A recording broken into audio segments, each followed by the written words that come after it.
yang terjadi karena virus corona telah mengubah wajah dunia.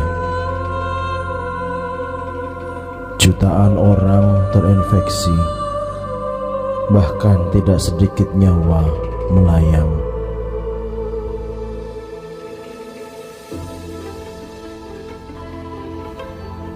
Para medik berjuang bertaruh nyawa di garda depan. Tatanan baru terpaksa diterapkan.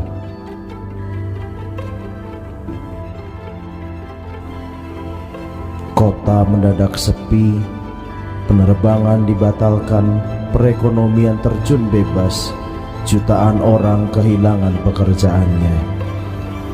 Semua tatanan yang telah dibangun selama ini runtuh. Segala sesuatu yang dibangun menjadi sia-sia. Tetapi apakah segala sesuatu sungguh sia-sia? Tidakkah ada lagi harapan untuk kita, untuk dunia dan masa depan bersama?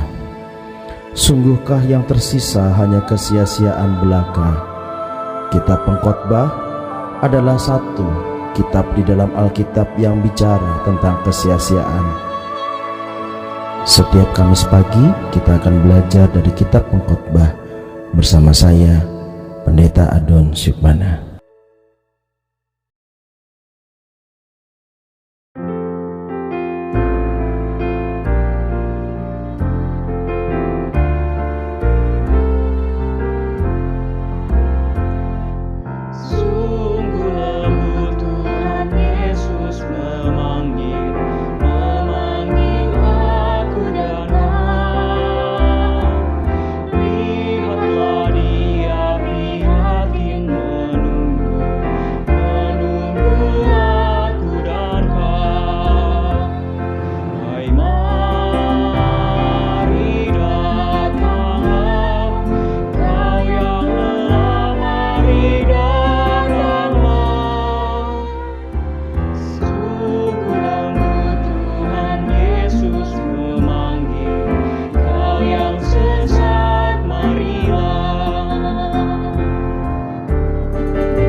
Selamat pagi Bapak Ibu. Kita berjumpa kembali dalam doa pagi seri kita Pengkhotbah. Tidak terasa hari ini kita sudah memasuki bagian kelima dari kitab Pengkhotbah. Adapun pagi ini bagian kelima kita bersama-sama merenungkan sebuah tema, yaitu temanya adalah ketidakadilan di dalam hidup. Nah, sebelumnya mari kita membaca kitab Pengkhotbah 3 ayat 16 sampai Pengkhotbah 4 ayat 6. Kitab Pengkhotbah 3 ayat 16 sampai kitab Pengkhotbah pasal 4 ayatnya yang ke-6.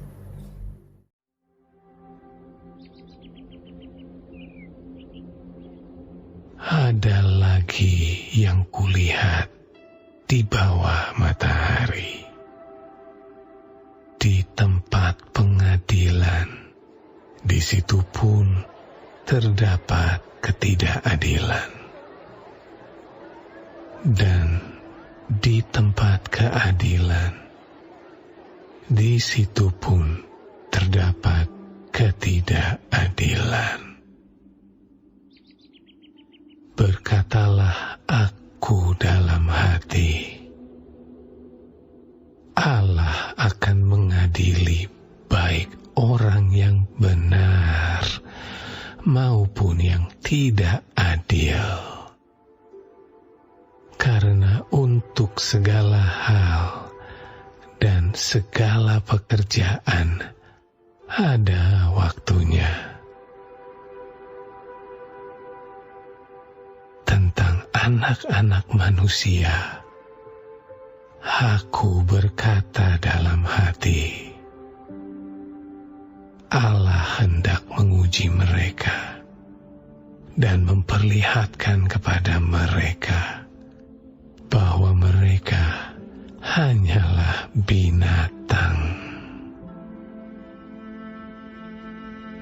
Karena nasib manusia adalah sama dengan nasib binatang.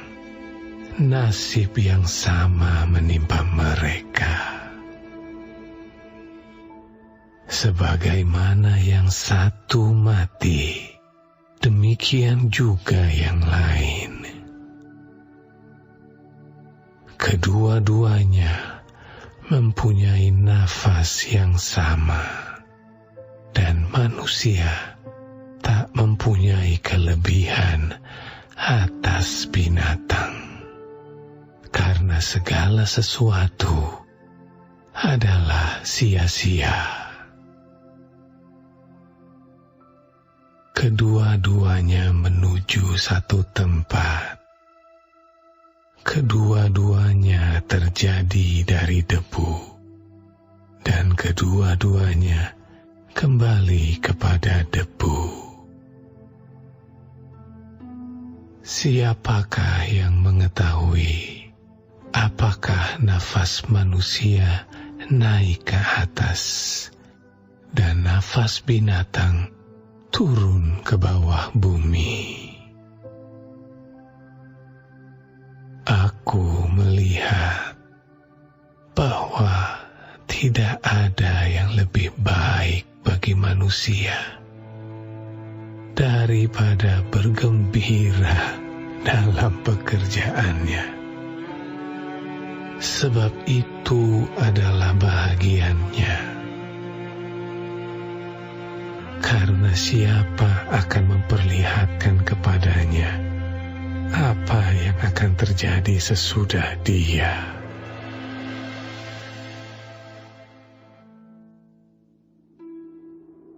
Lagi, aku melihat segala penindasan yang terjadi di bawah matahari.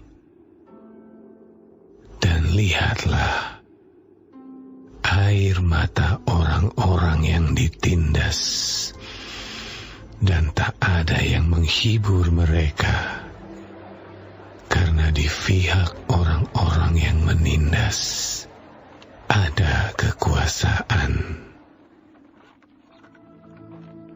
Oleh sebab itu, aku menganggap orang-orang mati yang sudah lama meninggal lebih bahagia daripada orang-orang hidup yang sekarang masih hidup. Tetapi yang lebih bahagia daripada kedua-duanya itu, kuanggap orang yang belum ada, yang belum melihat perbuatan jahat yang terjadi di bawah matahari. Dan aku melihat bahwa segala jerih payah dan segala kecakapan dalam pekerjaan adalah iri hati seseorang terhadap yang lain. Orang yang bodoh melipat tangannya dan memakan dagingnya sendiri. Segenggam ketenangan lebih baik dari daripada 2 genggam jerih payah dan usaha menjaring angin.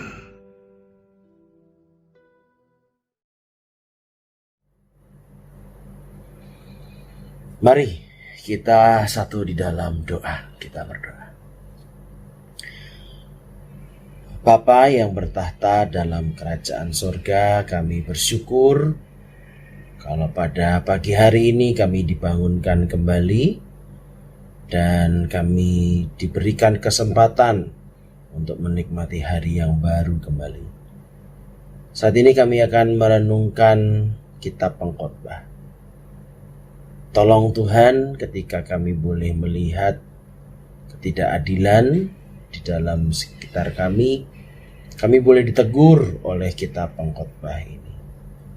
Mari Tuhan, juga jamah hamba-Mu yang penuh dengan segala kekurangan dan cacat celah ini, supaya ia bisa menyampaikan sesuai dengan apa yang Tuhan inginkan. Terima kasih ya Bapa, di dalam nama Tuhan Yesus Kristus kami berdoa, kami mengucap syukur. Amin. Bapak Ibu yang dikasihi Tuhan, Lembaga Alkitab Indonesia memberikan sebuah judul dalam perikop ini adalah ketidakadilan dalam hidup. Ada sebuah istilah aja rumangsa. Jangan merasa atau jangan mentang-mentang lah. Aja rumangsa ini biasanya istilah yang dipakai untuk memberikan nasihat supaya kita ini mawas diri. Kalau kita punya kedudukan, kalau kita punya kuasa, aja rumangsa. Jangan mentang-mentang. Justru sebaliknya kita harus berhati-hati. Loh, kenapa? Karena kedudukan, harta, kuasa, kekayaan yang kita miliki ini bisa jadi justru malah sangat mungkin menyakiti hati orang lain. Menyakiti terutama adalah orang-orang yang sederhana, orang yang kecil. Bapak Ibu, dalam kitab Pengkhotbah 3 ayat 16 pasal kitab Pengkhotbah pasal 3 ayat 16 dan sampai pasal 4 ayat 6 ini mengungkapkan sebuah kejujuran. Sekalipun kejujuran itu pahit. Ya. Sebuah realita hidup yang pahit. Pengkhotbah bercerita bahwa di pengadilan, tempat orang mencari keadilan, justru ia tidak mendapatkan. Yang dia dapatkan justru adalah ketidakadilan, penindasan yang terjadi pada orang-orang yang kecil dan lemah. Saya jadi ingat sebuah hukum rimba yang kuat akan memangsa yang lemah, atau bahasa latinnya itu yang saya ingat adalah homo homini lupus. Manusia itu menjadi serigala bagi sesamanya. Nah Bapak Ibu, kalau manusia menjadi serigala bagi sesamanya, maka tidak heran kalau kitab Pengkhotbah atau penulis kitab Pengkhotbah ini menyamakan manusia dengan binatang di dalam perikop yang kita baca ini. Nah, kenapa penulis kitab Pengkhotbah menyamakan manusia dengan binatang? Kesamaan manusia adalah pada perilakunya. Sama-sama berangas gitu istilahnya. Sama-sama memangsa. Ya, memangsa yang lemah. Padahal sudah lemah. Misalnya serigala ini memangsa binatang kecil gitu. ini memangsa sesama serigala. Itu kan berarti waduh itu gak ketulungan gitu ya. Nah, akan tetapi kesamaan manusia yang tidak beradab ini itu bukan saja persoalannya, itu bukan karena pada kelakuannya saja. Kitab Pengkhotbah dalam pasal yang kita baca ini mengingatkan bahwa manusia dengan binatang itu punya kesamaan. Apa kesamaannya? Mempunyai akhir yang sama. Apa akhir yang sama itu? Akhir yang sama itu adalah kematian. Baik manusia, baik binatang, ya dua-duanya akhirnya pada mati semua. Semuanya baik manusia maupun binatang akan kembali menjadi debu. Bahkan Pengkhotbah ini mengatakan setelah manusia mati, nyawa manusia yang biadab, nyawa manusia yang homo homini lupus itu, yang memakan mangsa temannya itu tidak dapat dipastikan diterima Allah atau tidak. Wah, kalau kita berpikir bahwa orang Kristen itu masuk surga begitu ya. Tapi ini justru kitab Pengkhotbah mengatakan begini di ayat yang ke-21. Siapa yang mengetahui apakah nafas manusia itu naik ke atas? Naik ke atas itu, nafas itu sering digambarkan sebagai roh, nefesi itu. Siapa yang dapat memastikan kalau roh manusia itu naik ke atas? Tidak ada yang memastikan. Tidak ada yang bisa memastikan. Kalau kelakuannya sama kayak binatang. Dan nafas binatang turun ke bawah bumi. Nah, itu menarik sekali. Kelakuan manusia aja kayak begitu biadabnya. Masa sih Tuhan tidak memberikan keadilan? Siapa yang bisa memastikan roh manusia itu naik ke atas? Nah, Bapak Ibu yang dikasihi Tuhan, melalui bagian kelima ini kita diingatkan oleh kitab Pengkhotbah. Jati diri kita itu sesungguhnya adalah manusia. Sekalipun manusia dan binatang itu akhirnya sama, mati. Tapi kita tidak sama dengan binatang. Akhlak kita beda. Kualitas moral kita beda. Kita tidak sama dengan binatang. Wong binatang itu tidak mengenal adil atau tidak adil. Tidak mengenal hal itu. Nah, Bapak Ibu yang dikasihi Tuhan, supaya manusia itu tidak menjadi sama seperti binatang yang memangsa yang lemah, maka Pengkhotbah ini memberikan sebuah nasihat singkat yang menarik. Dalam kitab Pengkhotbah 3 ayat 22, penulis kitab Pengkhotbah mengatakan begini. Aku melihat bahwa tidak ada yang lebih baik bagi manusia daripada bergembira dalam pekerjaannya, sebab itu adalah bahagiannya. Pengkhotbah mengajak agar kita itu bersyukur, bergembira atas apa yang sudah kita kerjakan dan atas apa hasilnya. Hasil yang kita terima dari pekerjaan itu. Rasa syukur itu begitu pentingnya, karena tanpa rasa syukur kita bisa berubah menjadi binatang. Karena tanpa rasa syukur itu, orang kecil, orang lemah bisa kita korbankan demi kepuasan dan nafsu angkara kita. Bapak Ibu, saya jadi ingat sebuah teka-teki. Apa bedanya antara manusia mati dengan ayam yang mati? Ya, Bapak Ibu pasti sudah tahu karena teka-tekinya sudah menyebar di grup-grup WA. Jawabannya adalah jika manusia mati itu namanya jenazah atau mayat. Sedangkan kalau ayam mati itu justru namanya banyak sekali. Ada ayam rendang, ayam goreng. Ya, ayam kalau sudah mati itu, ya kalau nggak dia digoreng, direndang, dibakar. Ada apalagi dimasak Jepang. Macam-macam. Ya, disemur, ayam semur. Ya, macam-macam sekali namanya. Nah, dari teka-teki ini kita belajar. Manusia tuh kalau sudah mati itu gunanya apa? Nggak ada. Dia balik menjadi debu dan abu. Masih mending ayam kalau ayam itu mati. Dia masih bisa jadi berguna bagi manusia. Jadi ayam rendang atau ayam lainnya.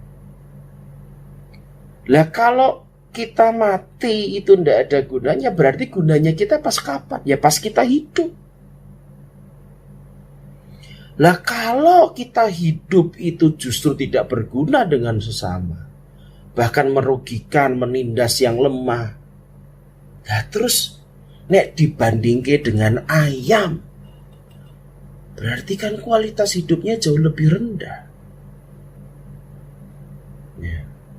Kalau ayam mati, dia jadi ayam rendang. Ayam hidup ya ayam hidup. Dia mungkin belum ada gunanya bagi manusia. Nah ini manusia mati sudah jadi jenazah, manusia mati sudah jadi mayat, tapi ketika dia hidup malah menyengsarakan orang lain. Terus gunanya orang kayak begini tuh seperti apa? Buat apa? Bapak Ibu yang dikasihi Tuhan, melalui perikop yang kita baca, kita diingatkan. Elingo, kita ini manusia. Kita ini adalah ciptaan Tuhan yang sempurna. Kita ini bermartabat. Jaga martabat kita sebagai manusia. Jaga identitas kita sebagai manusia. Jaga jati diri kita sebagai manusia. Dengan menjadi berguna ketika kita hidup. Jangan justru menindas yang lemah. Jangan berlaku tidak adil. Jadilah berkat bagi sesama. Amin. Mari kita satu di dalam doa. Kita berdoa.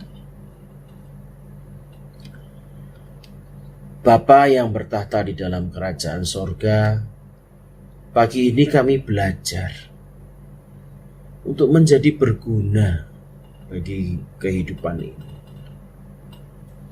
Dalam keadaan pandemi tentu kami harus berpikir supaya kami ini selamat. Yang penting diri kami selamat. Diri kami tidak kekurangan. Bisa makan, bisa hidup kami bersama dengan keluarga kami. Tuhan, ampuni kami. Karena mungkin kami ingat untuk mempertahankan kehidupan kami yang kami rasa tidak cukup dan tidak cukup ini, kami justru secara sengaja atau tidak sengaja menindas orang lain. Merampas hak orang lain, bahkan merekayasa sedemikian rupa, sehingga pada akhirnya hak orang lain itu jatuh ke tangan kami. Apakah orang lain menjadi sengsara atas apa yang kami lakukan, kami tidak peduli lagi. Yang penting kami semuanya dapat menikmati kehidupan ini. Ampuni keegoisan kami. Saat ini ya Tuhan, ajarkan kami minimal hari ini, dan puji syukur kalau hari-hari ke depan kami terus dapat menjadi berkat bagi orang lain. Kiranya roh jahat yang ada di dalam kehidupan kami juga boleh Kau usir, agar kami ini tidak menindas orang lain. Terima kasih ya Tuhan, ajarkan kami bersyukur untuk apa yang sudah bisa kami kerjakan saat ini. Apalagi di tengah-tengah pandemi, mungkin ada beberapa orang yang tidak mendapatkan pekerjaan, tapi kami masih mempunyai pekerjaan dan masih juga mempunyai penghasilan. Bagi mereka yang saat ini harus berhadapan dengan kekejaman atau kekerasan hidup, berikan kesabaran. Mampukan kami ya Tuhan untuk tidak menjadi jahat ketika orang lain jahat pada kami. Mampukan kami supaya kami tidak menjadi jahat ketika dunia ini jahat kepada kami. Kami percaya Tuhan menolong kami. Sekalipun mungkin kami menerima kepahitan hidup, namun kami masih bisa menjadi berkat. Itu kerinduan kami. Terima kasih Bapa, dalam nama Tuhan Yesus Kristus kami berdoa dan mengucap syukur. Amin. Bapak Ibu yang dikasihi Tuhan, demikianlah doa pagi kita. Kita ketemu lagi minggu depan. Masih dalam channel yang sama dan juga masih di dalam program yang sama, doa pagi seri pengkhotbah bersama saya Pendeta Adon Syukmana. Saya mendoakan dan percaya bahwa pada hari ini Bapak Ibu menjadi berkat bagi banyak orang. Salam.